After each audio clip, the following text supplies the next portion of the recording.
Nous allons accueillir maintenant Théa Mathurin-Loubert, également en troisième, elle au Collège Anatole France de Montataire, dans l'Oise, avec un titre « Que c'est bon de vieillir ». Bonjour à tous. Aujourd'hui, en France, nous vivons dans une société où l'agisme devient un problème majeur. En effet, près de 17% de nos aînés subissent cette discrimination, d'après des études menées par les Nations Unies. L'agisme est une forme de violence qui sévit en fonction de l'âge et dont les personnes âgées sont souvent les victimes, alors même que l'article 1er de la Déclaration des droits de l'homme stipule que tout homme naît et demeure libre et égaux en droit. Cela est-il vraiment respecté ? Il y a assurément au moins une personne dans cette salle dont l'un des grands-parents a déjà subi cette discrimination, à commencer par moi. C'est pour cela que la lutte contre l'agisme me tient beaucoup à cœur et que j'aimerais souligner l'importance du respect, car nous allons tous devenir des personnes âgées.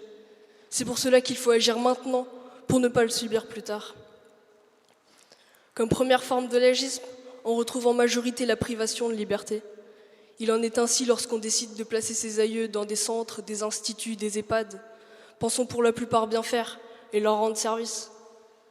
Récemment, le scandale sur les EHPAD de l'Institut Orpea démontre la présence de l'agisme, même dans des centres pourtant spécialisés pour soigner et protéger les personnes âgées.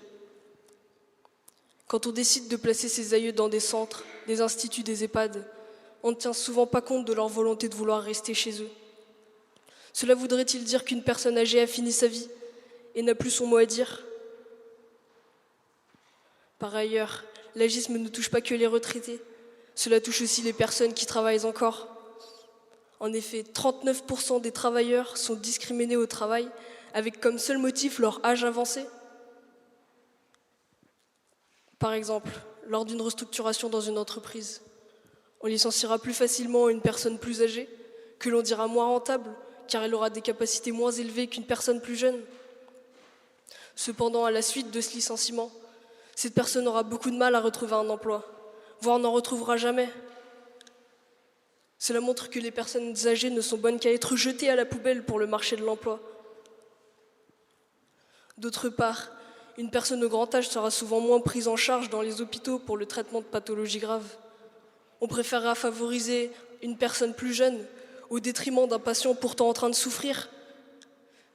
Après tout, pourquoi gaspiller du temps et de l'argent pour une personne qui est presque déjà morte ? C'est ça ? De plus, une personne,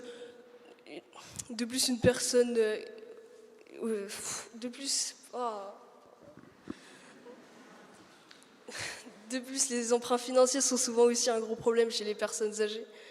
En effet, leurs demandes d'emprunt sont souvent refusées par les banques, avec comme seul motif toujours leur âge avancé, qui pourrait les amener plus vite à la mort. Soyons francs. Les banques craignent de prêter de l'argent aux personnes âgées, car elles n'ont peur qu'elles ne meurent et qu'elles ne remboursent donc jamais leur emprunt. Cependant, ces comportements font que certaines personnes âgées se retrouvent dans des situations de précarité financière qui les impactent au niveau de leur santé, mais aussi au niveau de leur qualité de vie. Finalement, qui sont les plus à plaindre dans cette histoire ? Je vous le demande. Qui plus est, une personne au grand âge sera souvent moins prise au sérieux quant à ce qu'elle déclare. Les gens diront qu'elle perd la tête ou que la vieillesse lui fait dire n'importe quoi.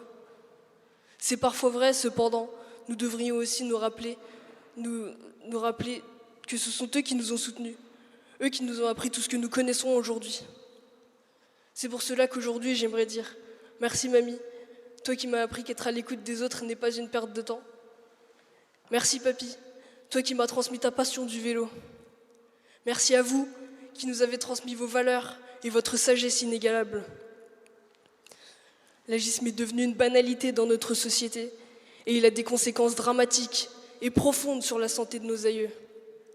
Chez les personnes âgées, cette discrimination est souvent suivie d'une baisse de la santé mentale, d'un plus grand isolement social, d'une solitude accrue et d'une insécurité financière qui amène à une baisse de la qualité de vie et à des décès prématurés. Aujourd'hui, en France, on compte plus de 3000 suicides liés à l'agisme chez les personnes âgées. Et ce chiffre déjà effarant ne fait qu'augmenter. C'est pour cela qu'aujourd'hui, je parle pour faire porter leur faible voix. La voix des vieux que personne n'écoute et dont tout le monde se fout.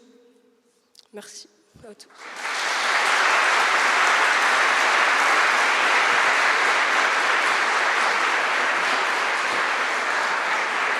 Oh, mais je te jure.